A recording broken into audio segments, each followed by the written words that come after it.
हरे कृष्णा, राधे राधे श्रोताओं। आज हम श्रवण करेंगे भागवत गीता का 18वां अध्याय यानी कि अंतिम अध्याय। तो भागवत गीता पाठ के 18वां अध्याय में भगवान अर्जुन की पूछने पर उसको त्याग और संन्यास के बीच के अंतर को बड़े ही सुंदर तरीके से समझाते हैं। भगवान कहते हैं कि त्याग कर्म कर नहीं बल्कि कर्म के फल किया जाना चाहिए।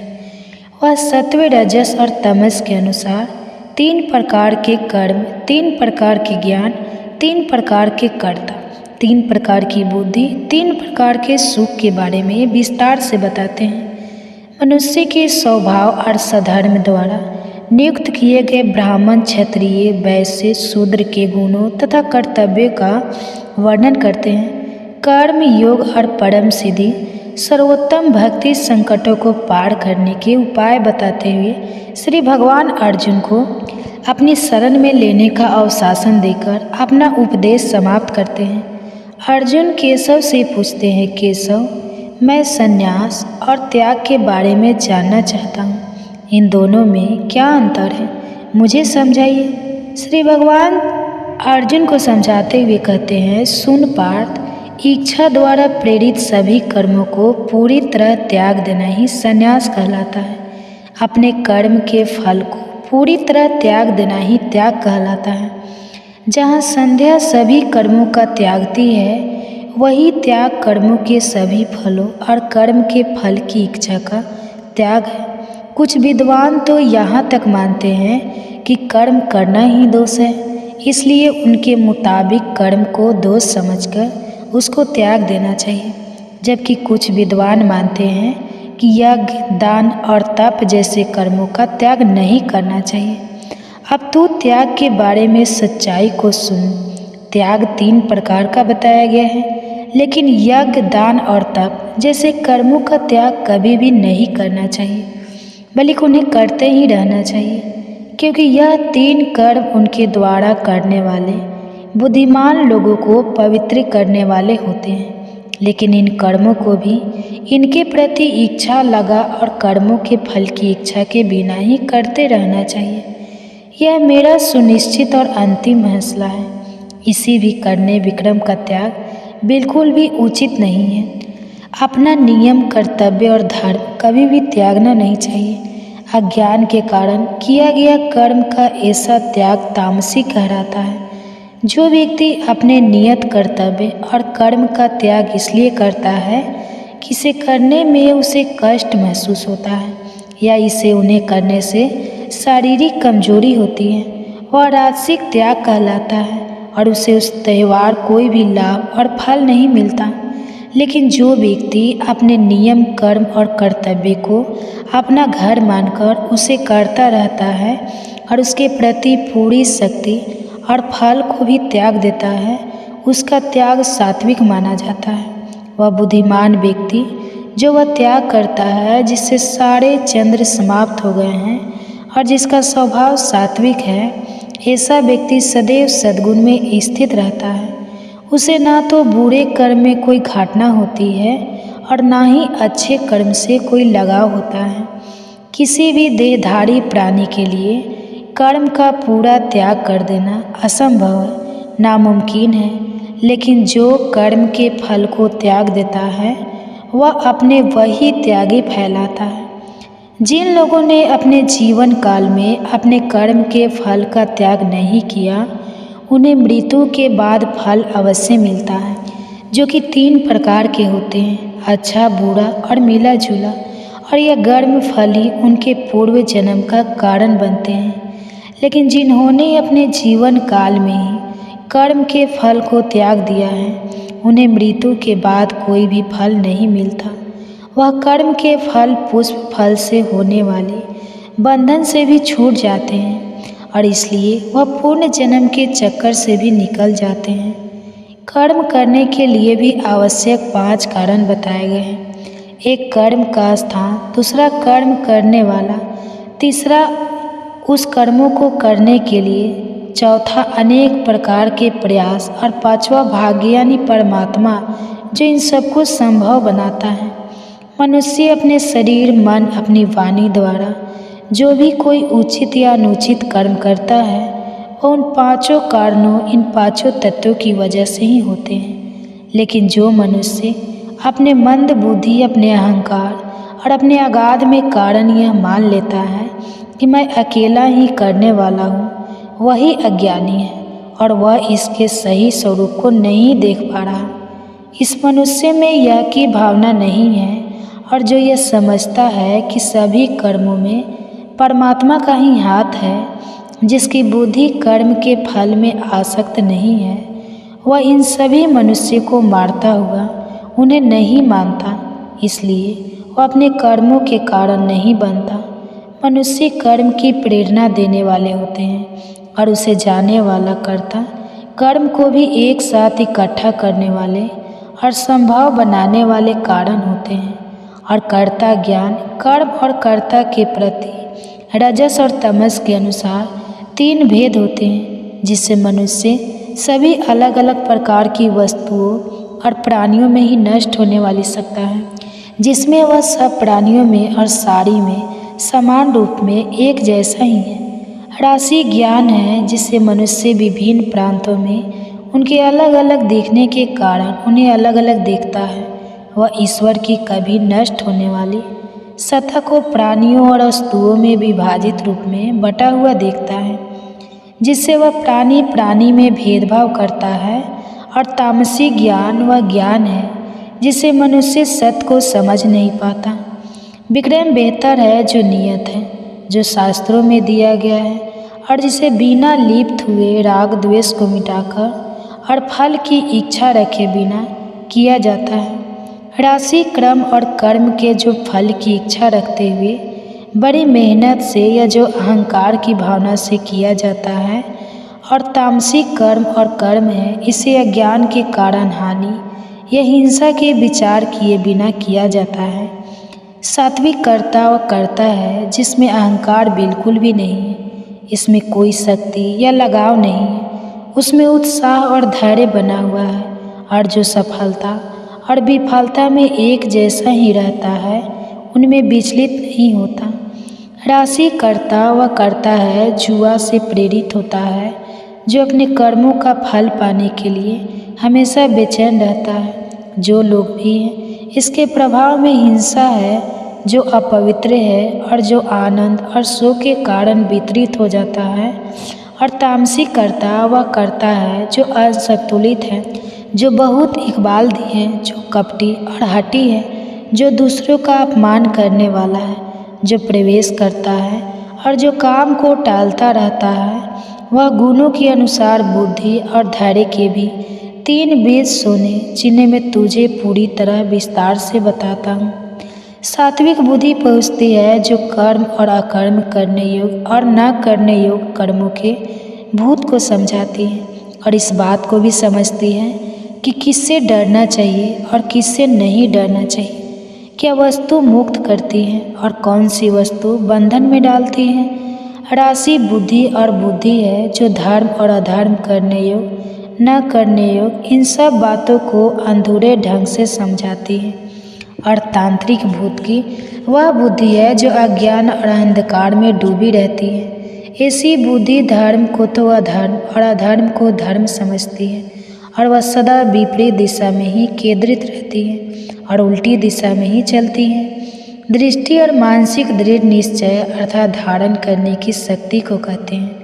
सात्विक वृत्ति व दृढ़ निश्चय जो अविचल है, जो दृढ़ होता है और जिससे मनुष्य जीवन देने वाला स्वादिष्ट और अपने सभी मित्रों की गतिविधियों को केंद्रित और अपने वश में रखता है। राशि दृढ़ वह दृढ़ निश्चय है जिसे मनुष्य अपने धर्म और परिणाम स्वरूप फलों की इच्छा रखते हुए उन्हें दृढ़ता से चिपका रहता है और में लेपट और फंसा रहता है। और तांत्रिक विधि वह दृढ़ निश्चय है जिससे कोई दुखी व्यक्ति निद्रा, भय, अशोक, निषाद और अभिमान को नहीं छोड़ता और इन सबसे चिपका रहता है। प्रात प्रतिमक प्रकार के सुखों के विषय में भी सुने। सात भिक्षुक वह सुख है जो आत्मा को समझ लेने से होता है। इनमें मनुष्य लंबे समय तक सुख का अनुभव करता है। सात्विक की शुरू में तो विशेष अच्छा होता है, लेकिन अंत में अमृत जैसा हो जाता है। राख वह सुख है जो इंद्रियों के विषयों के सुयोग से उन्हें भोगता रहता है, उन्हें भोगने से होता है। ऐसा सुख शुरू में तो अमृत लगता है, लेकिन अंत में विशाल हो जाता है। और तामसिक सुख तो वह सुख है जो आरंभ और अंत दोनों में ही आत्मा को भ्रम में डाले रखता है। यह अनिद्रा आलस से, अज्ञान से उत्पन्न होता है। तीनों लोकों में स्वर्ग के देवताओं समेत कोई भी ऐसा प्राणी है जिसमें यह तीनों गुण ना हो। प्रकृति से उत्पन्न इन तीनों गुणों से युक्त ब्राह्मण, क्षत्रिय, वैश्य और अधर्म के गुण और कर्म भी उससे स्वभाव से उत्पन्न गुण अलग अलग प्रकार में विभाजित किए गए हैं। ब्राह्मणों के सर्वगुण हैं शांति, प्रियता, आत्मसंयम, तपस्या, पवित्रता, सहजता, सहनशीलता, सत्य, निष्ठा, ज्ञान, विज्ञान तथा धर्म। श्रद्धा क्षत्रियों के स्वाभाविक गुण, हरिटेज, धीरता, युद्ध में मुंह न मोड़ना, दानशीलता व्यक्ति का स्वभाव प्रबलम है।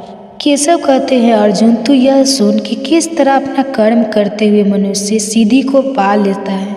अपने स्वाभाविक और अस्वभाव वाले धर्म का पालन करना ही उस परमात्मा की उपासना करना है जिस परमात्मा के सभी प्राणियों उत्पन्न होते हैं और जिससे यह सारी सृष्टि में व्याप्त है। अधूरे ढंग से भी पालन किया जा रहा है। अपने स्वभाव वाला धर्म पूरे ठंड वाले धर्म से कहीं अधिक उन्हें अच्छा है। अपने स्वभाव से नियुक्त किए गए कर्म का पालन करने वाले को भी पाप नहीं लगता। इसलिए मनुष्य को अपने स्वभाव से उत्पन्न अपने स्वभाव वाले अपने धर्म को कभी भी नहीं छोड़ना चाहिए, फिर चाहे उसमें द्वेष ही क्यों ना हो। क्योंकि जैसे आग में धुआं होती है वैसे ही सभी कर्मों में कोई न कोई द्वेष होता ही है। श्री कृष्ण के मुख से सुना है, महाराज मैं केशव और अर्जुन के इस पवित्र स्वाद को बार बार याद करके आनंद से विभोर हो रहा हूँ। और जब जब मैं हरि के उस अद्भुत रूप को याद करता हूँ मैं और पुलकित होता हूँ। यहाँ योगेश्वर श्री कृष्ण है और जहाँ धुनीधारी पार्थ है वहाँ कल्याण इस वर्ष विजय पर चलती भी वहाँ अवश्य ही रहेगी। यह मेरा पक्का विश्वास है। इसी के साथ भगवत गीता के 18वें अध्याय के साथ संपूर्ण भगवत गीता का भी अंत होता है। आपको हमारे द्वारा किया गया यह यत्न कैसा लगा कमेंट्स में हमें लिखकर जरूर बताएं। भारत संबंधी वीडियो देखने के लिए हमारे चैनल को सब्सक्राइब जरूर करें।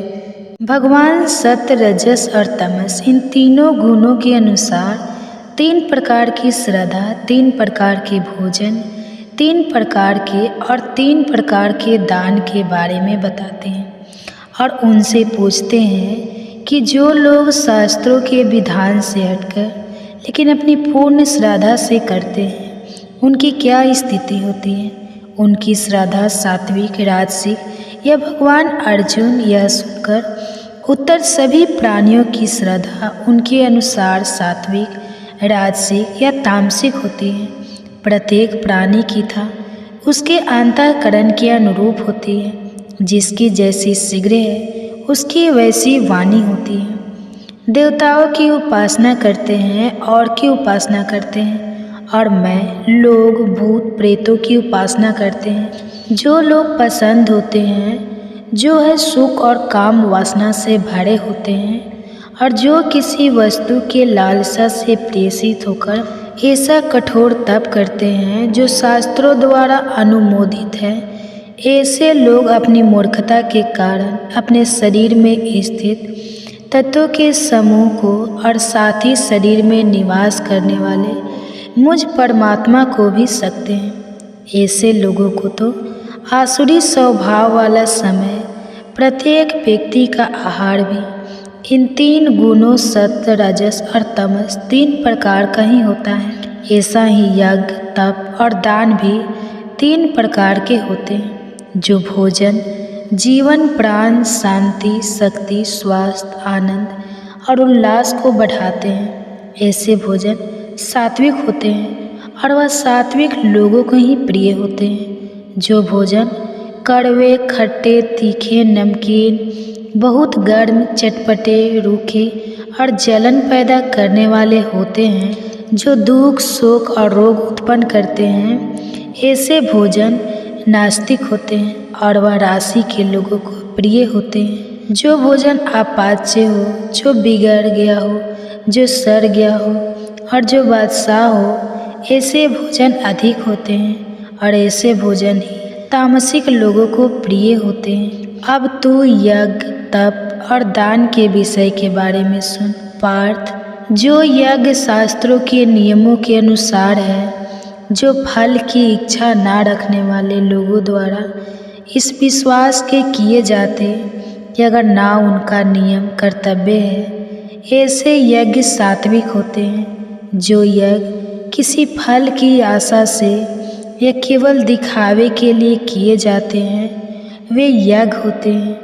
और जो यज्ञ कि बिना श्रद्धा के, बिना नियमों के किए जाते हैं, जिसमें मंत्र नहीं पढ़े गए, जिसमें प्रसाद नहीं बांटा गया और जिसमें दक्षिणा अभी नहीं दी गई, ऐसे यज्ञ तामसिक होते हैं। देवताओं की उपासनाओं, गुरुजनों, ब्राह्मणों और ज्ञानियों का आदर्श, अधिकार, पवित्रता, सरलता, ब्रह्मचर्य और अहिंसा यह शरीर के तप कहलाते हैं। मन की संतुष्टि, सौम्यता, मोहन, सुबास की शुद्धि, आत्मसंयम और मन पर नियंत्रण यह मानसिक तप कहलाते हैं। ऐसे शब्द बोलना जो सत्य प्रिय और हितकार हो और ऐसा शब्द ना भूलना जो दूसरे को दुख ना पहुँचाए, उन्हें बुरा लगे। नियमित रूप से वेद शास्त्रों का पाठ या वाणी का तप कहलाता है। यदि यह तीनों शरीर, मन और वाणी का तप संतुलन मन वाले व्यक्ति द्वारा फल की इच्छा रखे बिना पूरी श्रद्धा से किया जाए तो यह सात्विक तप कहलाते हैं। यदि तप सत्कार, सम्मान और प्रतिष्ठा पाने के लिए, दिखावे के लिए किए जाते हैं तो वह राजसिक तप कहलाते हैं, जो कि अस्थिर और अस्थायी होते हैं। और यदि आप मूर्खतापूर्ण, दूर आग्रह के साथ अपने आप को कष्ट देकर या दूसरे को हानि पहुंचाने के इरादे से किए जाते हैं, वह तामसिक तप कहलाते हैं। जो दान इसी प्रतिफल की आशा से या विषय में कोई लाभ मिलने की आशा से दिए जाते हैं और जिस दान को देने में कष्ट और क्लेश होते हैं, ऐसे दान राशि दान कहलाते हैं। और जो दान अयोग्य व्यक्ति को दिया जाता है, जो अनुचित स्थान पर, अनुचित समय पर, जो बिना उचित ध्यान के या जो तिरस्कार की भावना से दिए जाते हैं, ऐसा दान तामसिक दान कहलाता है। ओम तत्पस्य के शब्द ब्रह्मा के प्रतीक माने जाते हैं। आधुनिक काल से ही इनके द्वारा ब्राह्मण में यज्ञों का विधान किया गया है। इसलिए ब्रह्मावादी लोगों द्वारा शास्त्रों में बताए गए यज्ञ, तप और दान की क्रियाएं हमेशा ओम शब्द का उच्चारण करके विधि अनुसार आरंभ की जाती है। प्रतिफल की इच्छा रखे बिना मोक्ष की इच्छा रखने वाले लोगों द्वारा यज्ञ, तप और दान की विभिन्न क्रियाएं तत्व शब्द का उच्चारण करके ही संपन्न की जाती है। शब्द का प्रयोग सच्चाई, सद्भाव और अच्छाई के अर्थ में तथा प्रामाणिकता, उत्तम कार्यों के लिए भी प्रयोग किया गया है। यज्ञ, तप और दान में दृढ़ता से और मजबूती से स्थित रहना भी शक कहलाता है। इस प्रकार इन सभी प्रियजनों से तथा परमात्मा के लिए किया गया कोई भी काम न कहलाता है। बिना श्रद्धा के किया गया कोई भी व्यक्ति, बिना श्रद्धा के किया गया कोई भी ताप और बिना श्रद्धा से किया गया कोई भी कर्म और बिना श्रद्धा से किया गया कोई भी धन, यह सब असत्य कहलाता है। और असत्य का ना तो इस जीवन में, ना अपने और ना ही परलोक में कोई भी लाभ मिलता है। इसी के साथ भगवत गीता का 17वां अध्याय समाप्त होता है। बाकी के अध्याय भी आपको जल्दी चैनल पर देखने को मिलेंगे। इसके लिए चैनल सब्सक्राइब जरूर करें ताकि अगले अध्याय आपसे कभी भी मिस ना हो।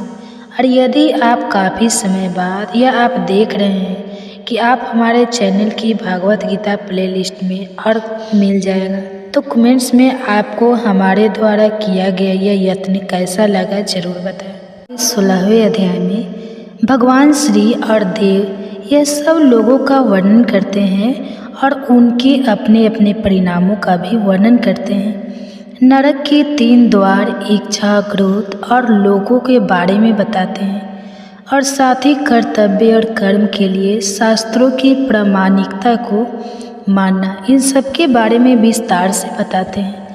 भगवान कहते हैं, सुन पार्थ, इस संसार में 2 प्रकार के जीव उत्पन्न होते हैं। पहले देव स्वभाव वाले और दूसरे असुरी स्वभाव वाले।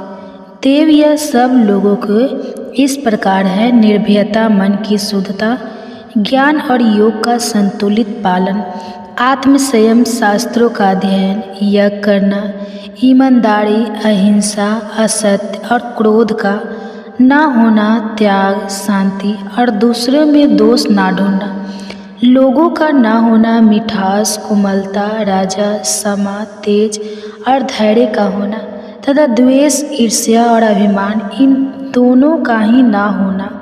दूसरी ओर आसुरी स्वभाव के लोगों में दिखाओ, झालामन, बहुत अधिक अभिमान, कठोरता, ज्ञान और प्रखंड विशेष रूप से होते हैं।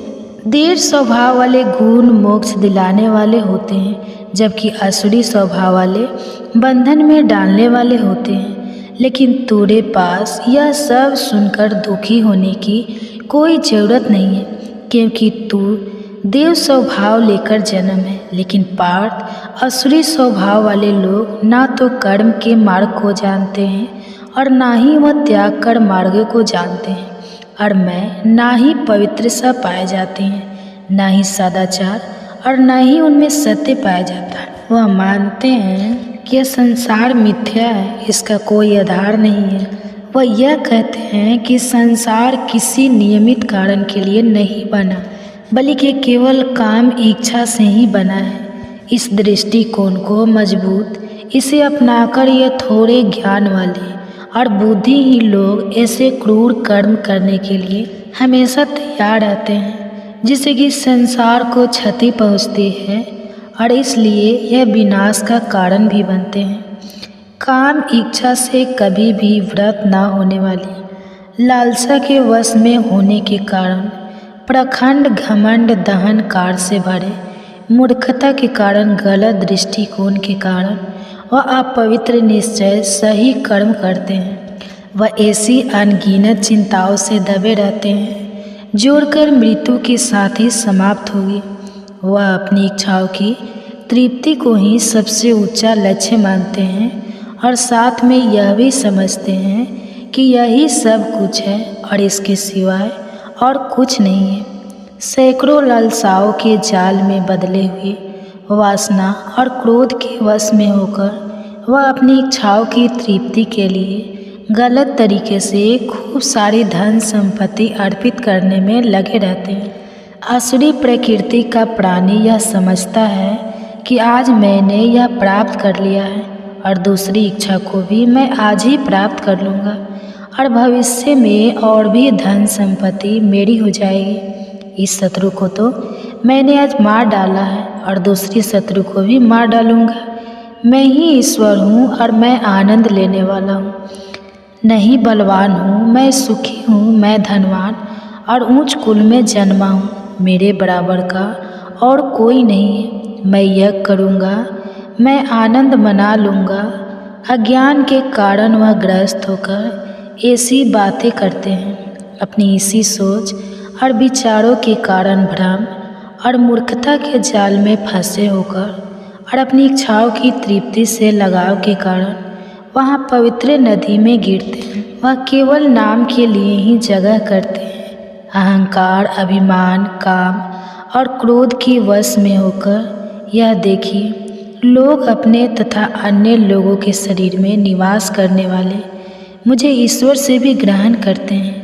इन करोड़ व्यवसाय करने वाले को मैं हमेशा जन्म मृत्यु के चक्कर में आसुरी योनियों में ही भेजता रहता हूँ। आज योनियों में पड़े होने के कारण यह मूर्ख प्राणी जन्मांतरों में कभी भी मुझसे प्राप्त नहीं कर पाते, बल्कि यह नीचे नरक की ओर ही गिरते हैं। आत्मा को विनाश की ओर ले जाने वाले इस नरक के 3 द्वार है: इच्छा, क्रोध, लोभ। इसलिए मनुष्य को इन तीनों को त्याग देना चाहिए, जो कि अंधकार की ओर ले जाने वाले नरक के इन 3 द्वारों से मुक्त हो जाते हैं। वह उन कर्मों को ही करते हैं जो आत्मा के लिए कल्याणकारी हैं, उनसे उसे परम गति मिल जाती है।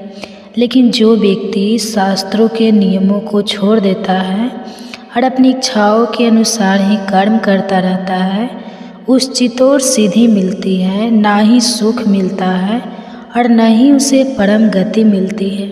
इसलिए पार्थ क्या करना चाहिए और क्या नहीं करना चाहिए, यह तय करने के लिए तो शास्त्रों को ही परिणाम को मान और शास्त्रों में बताए गए नियमों के अनुसार है तुझे अपना कर्म और कर्तव्य करते रहना चाहिए। 7 भागवत गीता का 16वां अध्याय समाप्त होता है। बाकी के अध्याय भी आपको जल्दी चैनल पर देखने को मिलेंगे। इसके लिए चैनल को सब्सक्राइब जरूर करें ताकि अगले अध्याय आपसे कभी भी मिस ना हो। और यदि आप काफ़ी समय बाद ये वीडियो देख रहे हैं तो बाकी के अध्याय आपको हमारे चैनल के भागवत गीता प्लेलिस्ट में मिल जाएंगे। और कमेंट्स में आपको हमारे द्वारा किया गया यह यत्न कैसा लगा यह जरूर बताएं। श्री भगवान मानव जीवन का वर्णन एक पीपल के पेड़ के रूप में करते हैं। भगवान जी और ईश्वर का वर्णन करते हैं और इस संसार का जीवन है वह परम पूज्य उत्तम है, यह सब विस्तार से बताते हैं। भगवान कहते हैं मानव जीवन कभी भी नष्ट होने वाले पीपल के वृक्ष की तरह ही इस वृक्ष की जड़ से ऊपर की ओर इसके नीचे की ओर है और इसके पत्ते की वैध और अवैध रूप से लेता है, जीवन के रहस्य को जान लेता है। इस पेड़ के ऊपर और नीचे दोनों ओर फैली हुई है और प्रकृति के तीनों गुणों द्वारा प्रोशोषित होती है। इंद्रियों के विषय इस पेड़ की जड़ में फैली हुई है। यह जो मनुष्य को संसार में मजबूती से बांधे रखती है, इसके कारण उसे बार बार जन्म लेना पड़ता है। पेड़ रूपी का असली यह मनुष्य लोक में नहीं दिखाई देता, ना ही इसका आदि, न इसका अंत और ना ही इसका आधार यहाँ दिखाई देता है। जन्म मरण के चक्कर से मुक्ति के लिए इस वक्त की जड़ों वाले जीवन के पेड़ को जड़ से ही काटना होगा। इस पेड़ को वैराग्य रूपी मजबूत कुल्हाड़ी से जड़ से काटकर उस शाश्वत मार्ग की खोज करनी है, तो जीवन मरण के चक्कर से मुक्ति की ओर ले जाता है और जिस पर चलकर मनुष्य को फिर संसार में वापस नहीं लौटना होता है। मनुष्य को उस विश्व आत्मा, उस परमात्मा में शरण लेनी चाहिए जो कि इस सारी सृष्टि का मूल अधिकार है। जिन लोगों ने अभिमान और मुहूर्त जीत लिया है उन्होंने इन दोनों से छुटकारा पा लिया है। इन्होंने शक्तियों जैसे दोस्तों भी जीत लिया है जो हमेशा अपनी आत्मा में ही निवास करते हैं। जिन्होंने सुख दुख आदि द्वंद्वों ने दुविधाओं को समझकर इनसे मुक्ति पा ली है और दिन की इच्छाएं भी खत्म हो चुकी है, वह उस सनातन पद तक पहुँच जाते हैं। यश सूर्य चंद्रमा और अग्नि के प्रकाश से भी अधिक तेज है और में पहुंचकर जीव को फिर कभी संसार में वापस नहीं लौटना होता। वही मेरा परम धाम है। मुझे अविनाशी का एक छोटा सा ही अंश भी बनना रहता है और जीव बनकर वह जीवन के संसार में 5 इंद्रियों और उनके साथ मन को अपनी ओर खींच लेता है। जब ईश्वर शरीर धारण करता है और जब यह शरीर को छोड़ता है तब वह शरीर की उन इंद्रियों को और मन को अपने साथ वैसे ही ले जाता है जैसे सुगंधों को हवा अपने साथ चुरा तक ले जाती है। वह 5 ज्ञान इंद्रियां कान, आँख, नेतृत्व, त्वचा तथा जीव और मन का उपयोग करता हुआ उन सबके विश्व को भोगता और आनंद लेता है। जब ईश्वर रूपी आत्मा शरीर छोड़ती है, जब वो उसमें रहती है, उस समय मूढ़ और अज्ञानी लोग अपने अंदर निवास करने वाली इस आत्मा को देख नहीं पाते, लेकिन जिनकी ज्ञान की आंखें खुली हुई है वह इसे देख पाते हैं। सही तरीके से और पूरी तरह से साधना में लगे हुए योगी ही अपने अंदर स्थित, अपने अंदर निवास करने वाली उस आत्मा को देखते हैं। लेकिन अज्ञानी और क्वेश्चन ही लोग कोशिश करने के बावजूद भी उस आत्मा को देख नहीं पाते। सारे संसार को प्रकाशित करने वाले सूर्य का तेज भी मेरा ही तेज ही है। वही चंद्रमा और अग्नि में जो तेज है वह भी मेरा ही तेज है। पृथ्वी लोक में प्रवेश करके अपने प्राण शक्ति द्वारा मजदूरों को धारण करता है। सभी प्राणियों के शरीर में जीवन की पाचन अग्नि बनकर उनके अंदर आने और बाहर निकलने वाले श्वासों में मिलकर मैं चारों प्रकार के अंगों को मैं पहचानता हूँ। मैं सभी के हृदय में निवास करता हूँ। मैं सभी के दिल में भी रहता हूँ।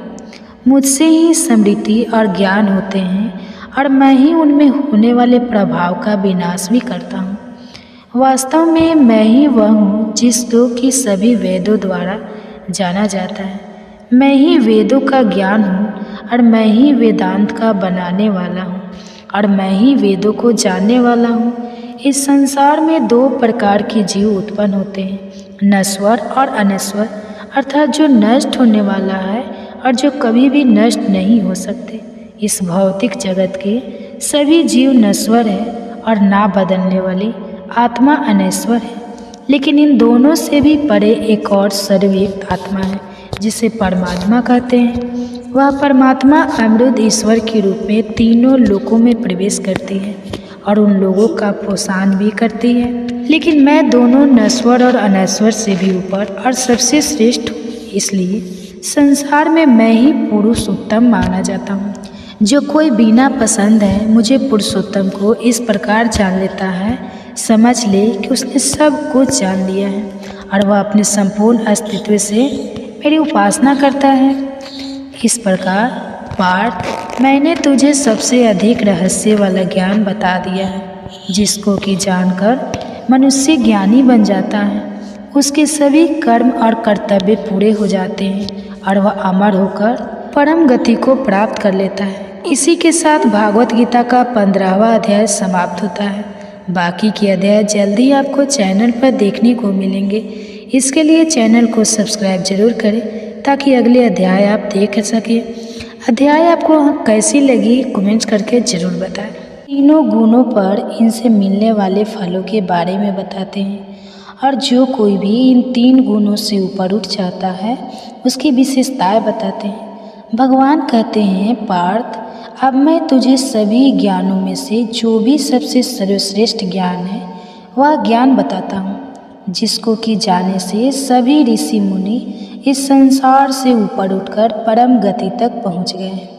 इस ज्ञान का सहारा लेकर और मेरे स्वरूप वाला और मेरे जैसा ही बनकर वह सृष्टि के आरंभ में ना तो जन्म लेते हैं और ना ही प्रलय आने पर विलीन होते हैं। महान ब्रह्मा मतलब प्रकृति मेरा गर्व है और इसी से मैं भी डालता हूँ, जिससे यह सभी वस्तुएं ऊर्जा उत्पन्न होते हैं।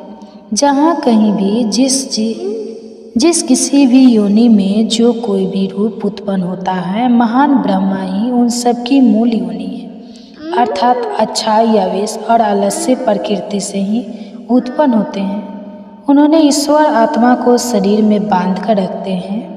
यह 3 सद्गुण निर्मल और विकार रहित है। यह प्रकाश करने वाला है और पाप कर्मों से मुक्ति दिलाने वाला है। लेकिन सद्गुण भी मनुष्य को सुख और ज्ञान इन दोनों के अभिमान से बंधन में डालता है। राजगढ़ धाम ना और शक्ति से लगा उत्पन्न करता है।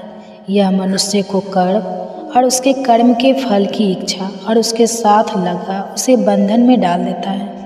अज्ञान से उत्पन्न होता है और यह मनुष्य को मुंह में डाल रखा है। यह लापरवाही अलग से उत्तरा द्वारा मनुष्य को बंधन में रखता है। सब आनंद में, राजगुरु कर्म में और तामोगुण उसके ज्ञान को ढककर मनुष्य को लापरवाही में लगाता है। समय समय पर इन तीनों में से एक प्रधान हो जाता है और बाकी दोनों ही दब जाते हैं। सब गुण प्रदान होता है और तमोगुण को दबाकर बाकी दोनों को दबाकर तमोगुण भी बाकी दोनों दबाकर ही प्रधान होता है। जब ज्ञान का प्रकाश, विवेक, शक्ति और चेतना यह सब मनुष्य के शरीर और इसकी इंद्रियों में दिखने लगती है, तब समझना चाहिए कि तमोगुण बढ़ रहा है। जब वह कर्म, काम, अशांति और बहुत अधिक लालसा मनुष्य में मन, तब समझना चाहिए कि उसमें राज गढ़ रहा है।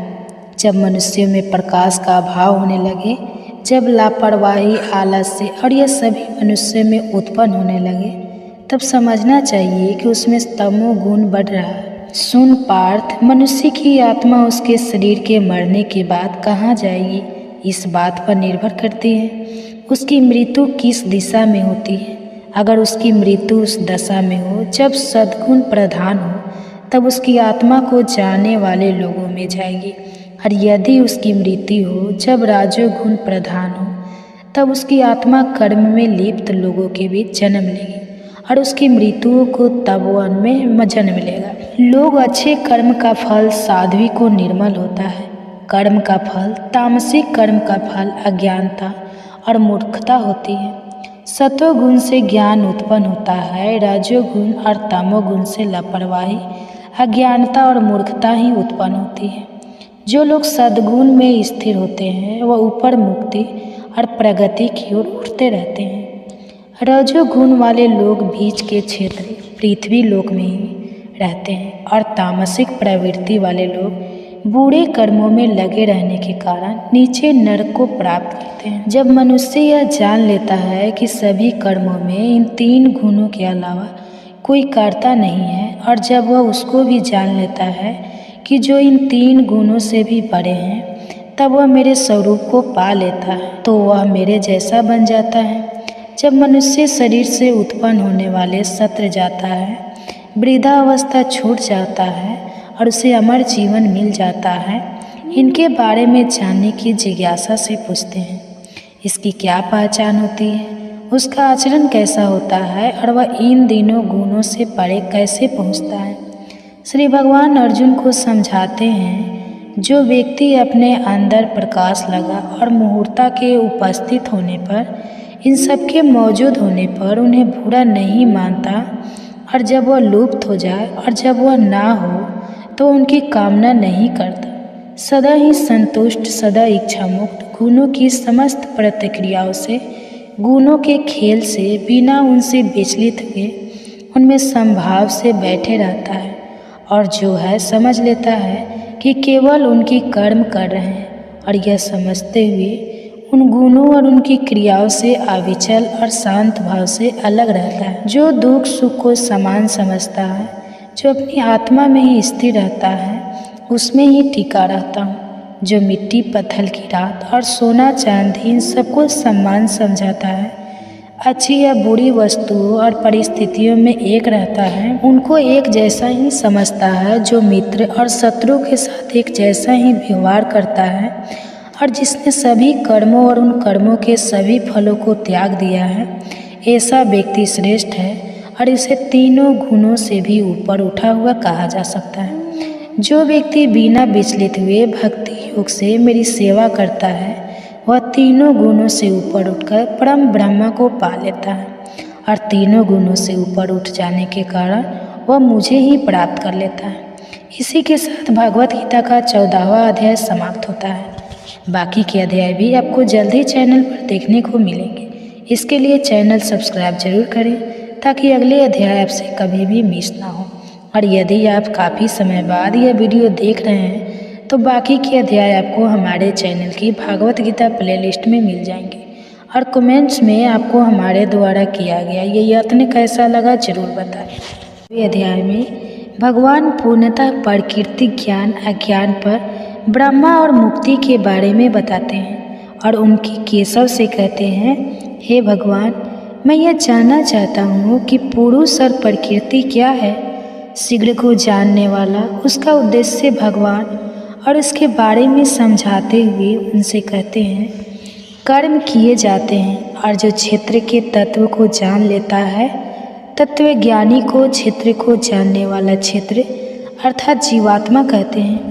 सभी क्षेत्रों में मुझे ही क्षेत्र के समय क्षेत्रज्ञ ज्ञान अर्थात पुरुष और प्रकृति का कारण समझा जाता है। अब मैं तुझे बताता हूँ क्या है, वह किस प्रकार का है, कहाँ से आया है, उसमें क्या क्या पर मदन होते हैं। उस क्षेत्र को जानने वाला क्षेत्रज्ञ क्या है और उसकी कौन कौन सी शक्तियाँ हैं। क्षेत्रज्ञ के बारे में ऋषि मुनियों ने विस्तार से व्याख्या की है और इनका तर्क सहित वर्णन वेदों शास्त्रों द्वारा भी किया गया है। संक्षेप में उसके विचारों से क्षेत्र के अलग अलग भाग हैं। 5 महाभूत पृथ्वी, जल, अग्नि, वायु तथा आकाश, 10 इंद्रियों जिनमें 5 ज्ञान इंद्रियां, जीव नेत्रकों, लाखजी तथा त्वचा और 5 कर्म इंद्रियां, जिन, वाणी, पाँव, हाथ तथा 5 इंद्रियों के विषय रूप गंध, स्पर्श तथा अहंकार, यह सब मिलकर क्षेत्र और ही करना, छल कपट करना ना भूले और सहनशीलता सरलता से गुरु की सेवा, दोनों की शुद्धता स्थिरता और आत्म संयम, इंद्रियों के विषय में वैराग्य, पत्नी घर इत्यादि के प्रति कोई भी ना हो, ममता करना ना प्रिय तथा प्रिय अच्छी तथा भी सभी घटनाओं के प्रति समान चित्र भाग तथा बिना किसी रुकावट से मेरे प्रति दृढ़ अविचल भक्ति, एकांत स्थान में निवास करना, जन समुदाय के प्रति रुचि, लगातार आत्मा के ही ज्ञान में मग्न रहना, हर तत्व और हर सत्य परमात्मा को भी खोजना और समय परमात्मा को ही देखना, यही सच्चा ज्ञान है। और जो कुछ इसके विपरीत होता है वह सब अज्ञान है। अब मैं तुझे वह बताऊंगा जो कि जानने योग्य है और जिसे जान लेने से मनुष्य परम आनंद को पा लेता है। वह है पर भ्रम है, पर भ्रम आदि है अर्थात धर्म विहीन है। वह स्वास्थ्य सत्य और असत्य इन दोनों से भी परे है। उसके हाथ पैर सर नित सभी जगहों और है। वह सभी वस्तुओं में व्याप्त संसार में निवास करता है। उसमें सभी इंद्रियों के गुण हैं और फिर भी वह से रहित है। वह निर्लिप्त रहता है फिर भी सबको संभाले हुए थे। अच्छी तरह गुणों का आनंद भी लेता है। वह सभी अस्तित्व में आई वस्तुओं और सभी जलों के बाहर भी है और अंदर भी। वह स्थिर खड़ा है और वह चलता फिरता भी है। वह इतना सूक्ष्म है कि उसे जानना भी असंभव है। वह बहुत ही दूर बेहद पास भी है। उसके ना तो टुकड़े किए जा सकते हैं और ना ही उसे बांटा जा सकता है। फिर भी वह इस सृष्टि में बटा हुआ है। वह अंधकार से भी परे है। वही ज्ञान है, ज्ञान का विषय भी वही है। वह सबके हृदय में स्थित है। इस प्रकार क्षेत्र ज्ञान और ज्ञान का संक्षेप में वर्णन कर दिया गया है। जो भी व्यक्ति इस बात को समझ लेता है वह मेरी दशा को प्राप्त होने के योग्य बन जाता है। तो इस बात को अच्छी तरह समझ ले कि प्रकृति और पुरुष दोनों ही संसार में सब कुछ होने का कारण है कि दोनों प्रकृति से उत्पन्न होती है। कर्तव्य करने के साथ वह यह सब प्रकृति के कारण होते हैं। लेकिन जो अपने दो दाल में जो सुख दुख आदि का अनुभव करता है उसका कारण जीवात्मा पुरुष प्रकृति में स्थित होकर जीवात्मा पुरुष प्रकृति से उत्पन्न गुणों का अनुभव करती है। इन्हीं गुणों के साथ आसक्ति, यह लगाव जी की अच्छी इच्छा या बुरी योनियों में उसके जन्म का कारण बनती है। लेकिन शरीर में स्थित ही एक और भी परम भक्त है जो परमेश्वर साक्षी, अनुमति देने वाला, संभालने वाला, भोगने वाला परमात्मा कहलाता है। जो कोई भी इस प्रकार आत्मा और प्रकृति पुरुष और प्रकृति को उनके गुणों के साथ जान लेता है वह वर्तमान में जो भी कर्म करता रहे वह फिर जन्म नहीं लेता। कुछ लोग परमात्मा को ध्यान द्वारा अपने भीतर देखते हैं, कुछ ज्ञान द्वारा परमात्मा का दर्शन करते हैं, जबकि कुछ कर्म योग द्वारा ऐसा करते हैं। लेकिन बहुत से लोग ऐसे हैं जो ध्यान, ज्ञान और कर्म के मार्ग को नहीं जानते।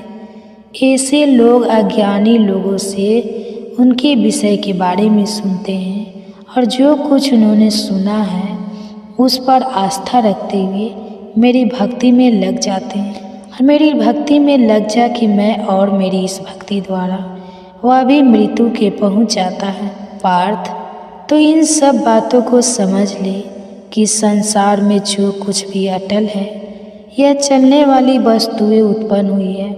वह शरीर और आत्मा प्रकृति और पुरुष के संयम और सहयोग से, अब इन दोनों के मेल से, इन दोनों के जुड़ने से ही उत्पन्न हुई है। जो व्यक्ति परमात्मा को सभी वस्तुओं में समान रूप से निवास करते हुए देखता है और उन वस्तुओं के नष्ट हो जाने पर भी जो उन्हें नष्ट ना हुआ देखता है, वह सही देखता है, क्योंकि वह ईश्वर को सब जगह समान रूप में निवास करते हुए देखता है। इसीलिए वह अपने मन के द्वारा अपने मन को कष्ट नहीं पहुंचाता और तब वह परम गति को प्राप्त करता है। जो शरीर प्रकृति से उत्पन्न हुआ है और साथ में जो यह भी जान लेता है कि आत्मा कर्म करने वाली नहीं है, वह सही जानता है, वही सही समझता है। जब वह इस बात को देख लेता है कि सभी वस्तुओं की अलग अलग होने की दशा में भी वह सब उसे एक में केंद्रित है, उसमें से ही यह सारा विस्तार होता है, उसमें से यह सारी सृष्टि निकलती और फैलती है, तो वह ब्रह्मा को पा लेता है।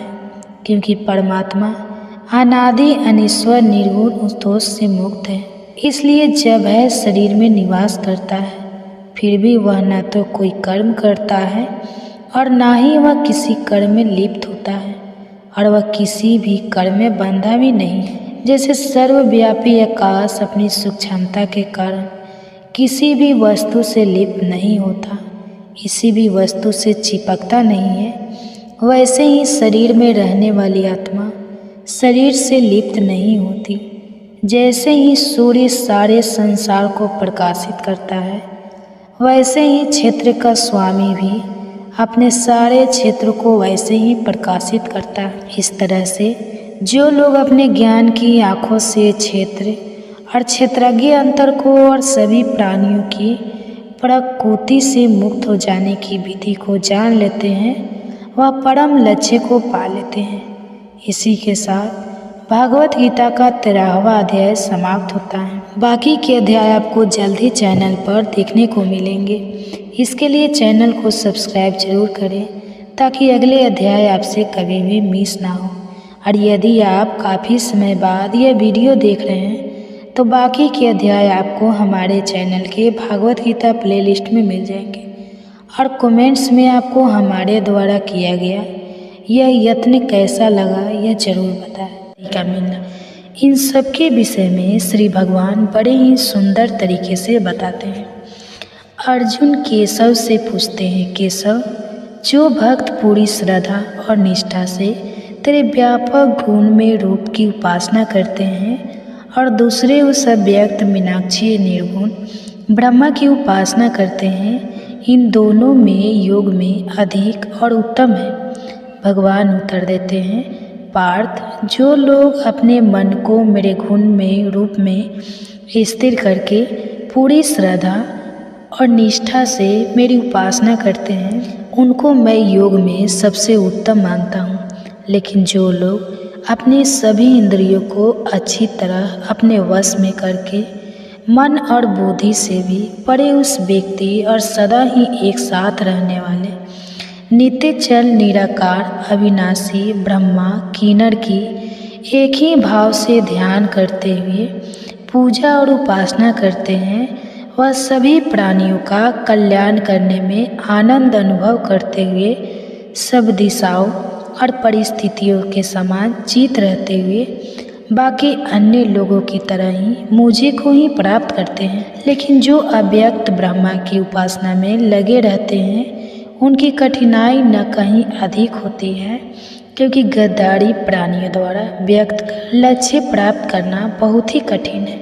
परंतु जो लोग अपने सभी कर्मों में समर्पित करके मुझको उन्हें गुरु परमेश्वर में ही ध्यान लगाकर पूरी निष्ठा और श्रद्धा से लगातार चिंतन करते हुए मेरी उपासना करते हैं, जो अपने विचारों को सदा मुझे यह लगाए रखते हैं, उनका मैं व्यक्ति द्वारा सीमित इस संसार रूपी समुद्र से जल्दी उद्धार कर देता हूँ। इसलिए पार्थ, अपने मन और अपनी बुद्धि दोनों को मुझे यह लगा, उसके बाद तो बिना संदेह है केवल मुझ में ही निवास करता रहेगा। यदि तू अपने मन और चित्त को पूरी तरह स्थिर करके, पूरी तरह ठहरा कर मुझे ना लगा सके, या तो यह करने में असमर्थ है, तो तू आभ्या ग्रुप द्वारा अपने मन को एकाग्र और मुझ तक पहुँचने का प्रयास करे। यदि तू अभ्यास योग करने में भी असमर्थ है, यदि तू अभ्यास योग ना कर सके, तो मेरी सेवा को अपना परम लक्ष्य बना ले और मेरे लिए ही कर्म कर। मेरे लिए कर्म करता हुआ तो सीधा मुझे को प्राप्त कर लेगा। यदि तू यह भी करने में असमर्थ है, तो अपने मन और बुद्धि को वश में करके मुझ में शरण लेकर कर्मों से मिलने वाले सभी फलों को त्यागते ज्ञान अभिमान से अच्छा है, और ज्ञान से अच्छा है ज्ञान भरा ध्यान, और इस ध्यान से भी अच्छा और श्रेष्ठ है कर्मों के फल अत्याचार, क्योंकि कर्मों के फल का त्याग करते ही मनुष्य को तुरंत शांति मिल जाती है। जो व्यक्ति किसी से द्वेष नहीं करता, जो बिना स्वार्थ सबसे प्रेम करता है, जो दयालु है, इसमें अहंकार की भावना नहीं है, जो कि सुख और दुख दोनों में ही समान रहता है, जो धैर्यवान है, जो हमेशा ही संतुलित रहता है, जो अपने आप को मन और इंद्रियों सहित वश में रखता है, जो पक्के इरादे वाला है, और जिसने अपना मन और अपनी बुद्धि को मुफ्त में पूरी तरह समेट कर दिया है, वह मेरा भक्त मुझे अत्यंत प्रिय है, जिससे किसी को दुख नहीं पहुंचा और जो किसी के दुख में वितरित भी नहीं होता, जो संसार से नहीं घबराता और जिससे संसार नहीं घबराता, जो आनंद, क्रोध, भय, ईर्ष्याई, हर्ष, चिंता इन सब से रहित है, वैसे भक्त मुझे प्रिय है, जिसे किसी से कोई भी आशा नहीं है, जो भीतर और बाहर से भी शुद्ध है, जो कर्म में कुशल है, जो चिंता रहित है, जो दुखों से मुक्त है, और जो कर्म फिर किसी भी फल के लिए कोई भी कोशिश नहीं करता। ऐसा भक्त मुझे बेहद ही प्रिय है, जो ना ही प्रसन्न होता है, ना ही दुख मानता है, ना ही द्वेष करता है, ना इच्छा करता है, जिसने भले और बुरे दोनों प्रकार के कर्मों को त्याग दिया है, और जो इस प्रकार मेरी भक्ति करता है, वह भक्त मुझे प्रिय है। वे शत्रु और मित्र में मान और अपमान में सर्दी, और गर्मी में सुख और दुख में निंदा और प्रशंसा में, इन सभी परिस्थितियों में समान रहता है, जो लगन से मुक्त है, जो अपनी वाणी को अपने वश में रखता है, और जो कुछ मिल जाए उसी में संतुष्ट रहा है, जिसे रहने के स्थान से कोई ममता लगा लुटा सकती नहीं है, और जिसकी बुद्धि स्थिर है, ऐसा वह भक्त मुझे प्रिय है। लेकिन वह भक्त मुझे सबसे ज़्यादा प्रिय है, जो पूरी श्रद्धा से अपना सर्वश्रेष्ठ लक्ष्य मानते हुए मुझसे पूरी तरह जुड़कर हमारे ज्ञान का अनुसरण करता है। इसी के साथ भागवत गीता का 12वां अध्याय खत्म होता है। बाकी के अध्याय भी आपको जल्द ही चैनल पर देखने को मिलेंगे। इसके लिए चैनल को सब्सक्राइब जरूर करें, ताकि अगले अध्याय आपसे कभी भी मिस ना हो।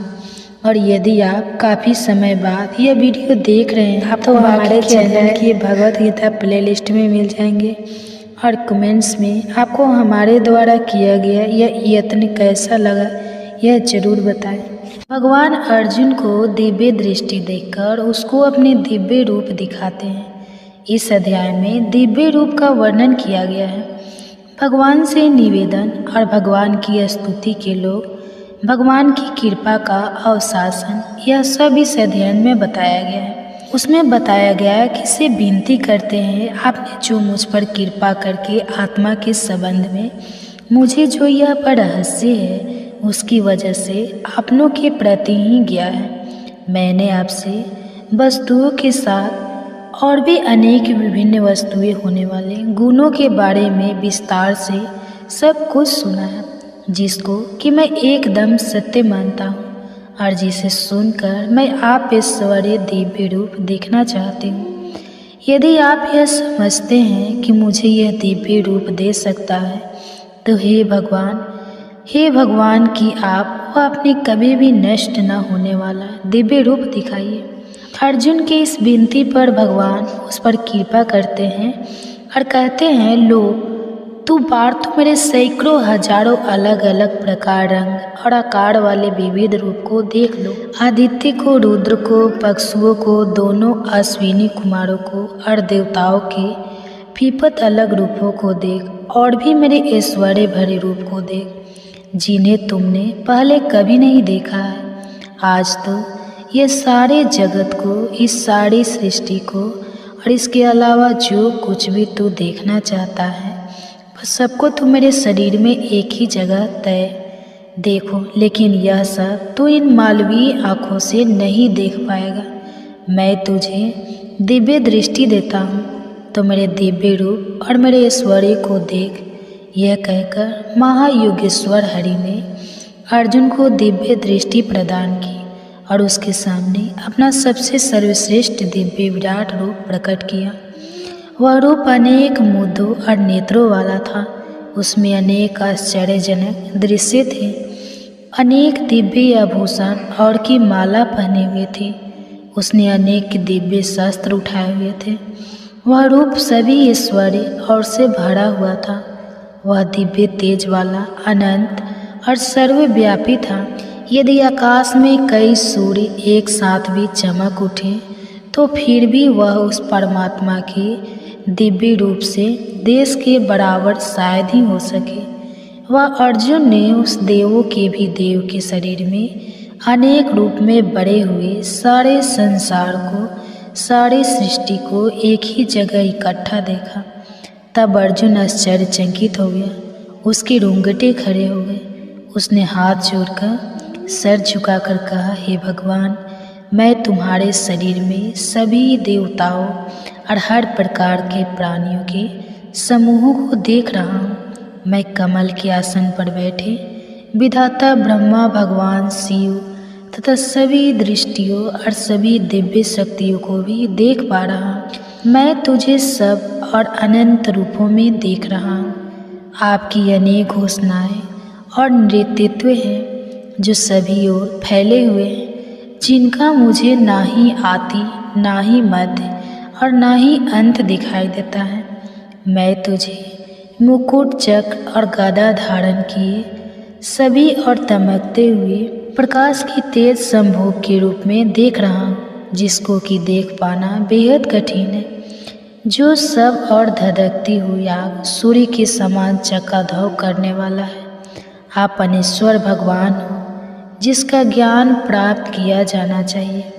आप इस संसार के पूर्ण आधार हो। आप स्वास्थ्य धर्म के परम रक्षक हो। मैं जान गया हूँ कि आप ही सनातन पुरुषों में देख पा रहा हूँ कि आपका ना ही कोई आदि है, ना ही मध्य और ना ही अंत है। आपका समर्थ अनंत है। आप ही अनगिनत भुजाएं हैं। सूर्य और चंद्रमा आपके निर्भर है। आपका मुख धधकती हुई आग की तरह है और आपके तेज से यह सारा संसार तप रहा है। आकाश और पृथ्वी के बीच कई यह सारा स्थान, तो यह सारी दिशाएं तुम अकेले से भरी हुई है, तो अकेले ही व्याप्त है।